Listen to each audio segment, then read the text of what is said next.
No longer can we allow the cause and be on the defense of basically receivers of information. Education should be a team process, like in sports. For example, in football, you are only as strong as the weakest link. Each position serves a different purpose. Or look at the role of a basketball player. Without going into the details of the role of each, understand each position is extremely important. As a parent, your role should be like the point guard. This person is the coach and presumably the smartest player. The community is our cheering squad. From birth, we already know the disadvantage points of black and brown people. How about we work with that deflated ball? When you finish with this audio, you will finesse the role as the key player in changing the game from the receiver to the giver. Communications will no longer be a weak link. Too often the children fail because of the lack of communications between home and school. Although the intent of this audio is not to get too technical using jargon, it is important to reference materials to validate the thoughts that went into gathering your tools for success. For starters, Michigan Department of Education simplifies what research says about parental involvement as it relates to academic achievement, of course. There are literally hundreds of publications as well as training guides in the Center for Parent Information and Resources. They call it CPIR. Additional legal briefs and up-to-date legislation on topics related to students with disabilities are available if you go to parentcenterhub.org. Take a look at it. In case you don't already know, documentation on parental involvement is numerous. Nevertheless, in my review, it is missing relevant, strategic involvement methods and techniques. In addition to verifying the sources, the missing specific areas will be revealed in this audio. Most research suggests ways to be involved without informing parents of how to be in the position to critique the system. We will now go to tool number 3, your stamp of approval. In tool number 3, your stamp of approval, we will talk about some very important areas. And in listening, I want you to consider if you approve. The literature and documentation I reviewed on parental involvement were missing key elements. It suggests methods for fundraisers and joining committees. And although the usage of the word empowerment is used frequently, the information and resources don't equip you to actually take charge. I call it rhetoric. Tool 3 is your ticket. It's called Stamp of Approval.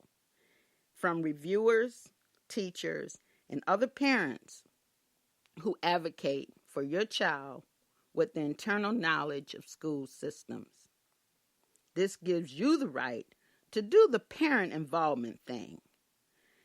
Now that you will know all the secrets to the trade, wear your stamp well. Let's talk about the many hours your child is under the influence of someone or something that can influence his or her direction. This environment has the power to shape, control, sway, hold, dominate, and guide. Wherever you spend most of your day, molding can definitely occur. So here are the rituals and routines. The questions I will raise in stamp of approval is, do you know what your child is doing at minimum 7 to 8 hours a day? This may sound like somewhat of a silly question, so allow me an explanation on the majority of the day observation. It is common knowledge the child spends most of his time in school, then at home. Look at the hours in school. For elementary, it's around 8 to 9 a.m. they begin. They leave the school around 3 to 4 p.m. The high school day starts around 7:30 a.m. They leave home about 6:15 a.m. to return around 3:30 p.m. In each, we are calculating approximately 6 to 8 hours away from home. These hours don't include extended day for elementary and extracurricular activities for high school. Let's add another hour or two. Wow, that's about 9 to 10 hours away from home.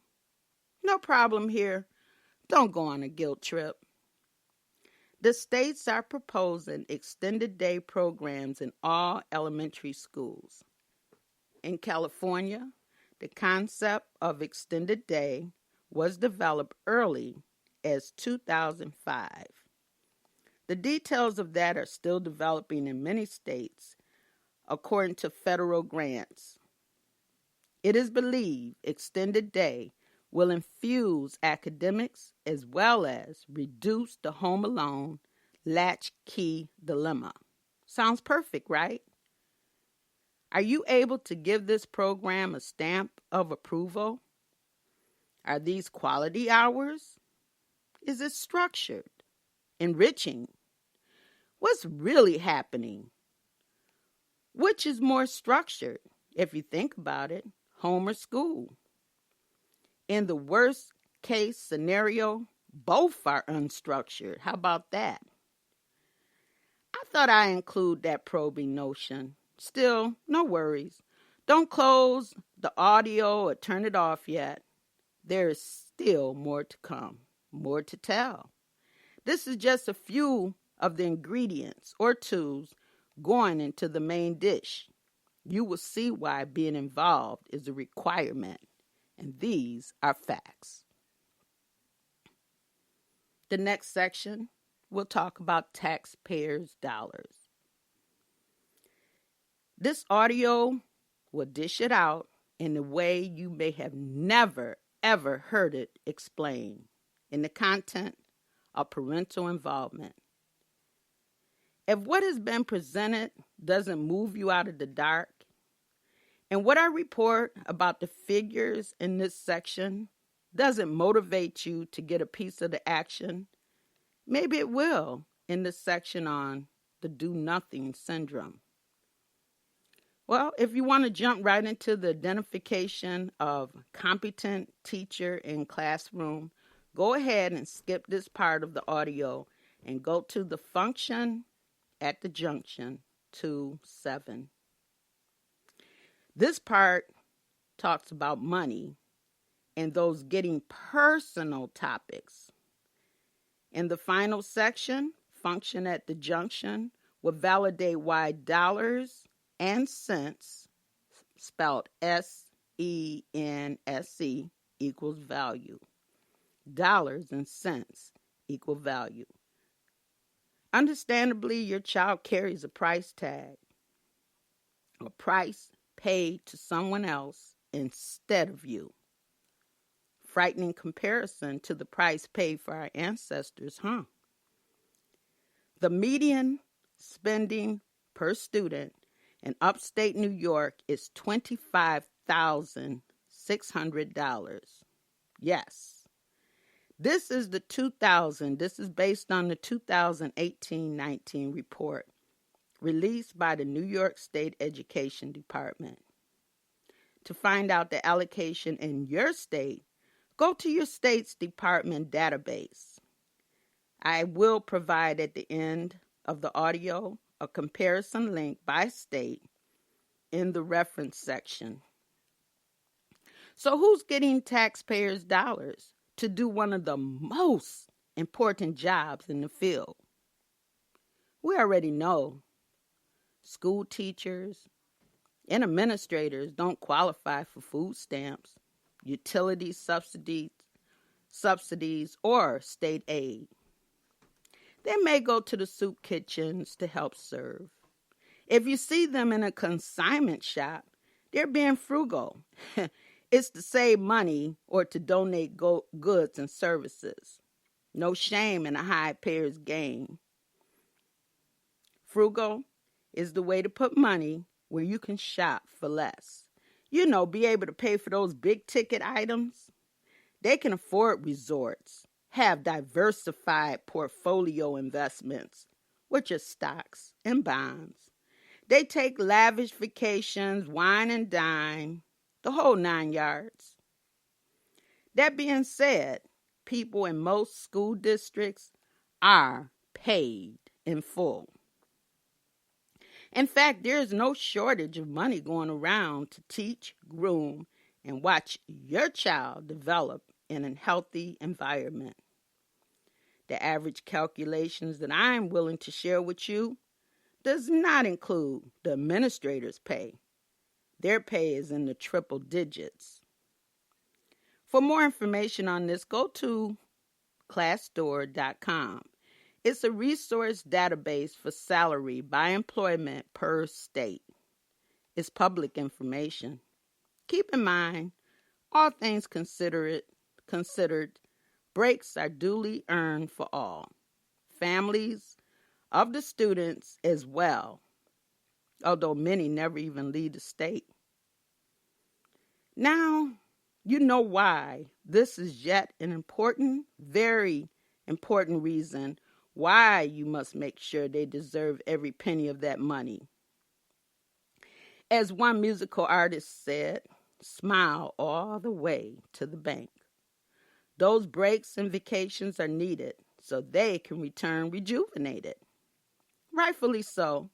Of course, with a clear conscience to teach and reach the people who made it possible for them to have a privileged lifestyle, enabling them to purchase fine homes, properties, and recreational vehicles. More money when the husband and wife are both teachers, nice, convenient, and certainly resourceful. The average teacher with a master's degree and 15 to 20 years gross net a salary of $60,000 plus. Not bragging or boasting, but this is good dough. A master level teacher of 25 years or more can easily earn $70,000. Certainly no shortage of loot. Did I mention the extra perks? I will a little later. Their primary job is to model and teach. The focus is not on discipline, not to scold, ridicule, and not sit on their rumps and give excuses about why students can't meet the state requirements. Or this one, I've heard too often.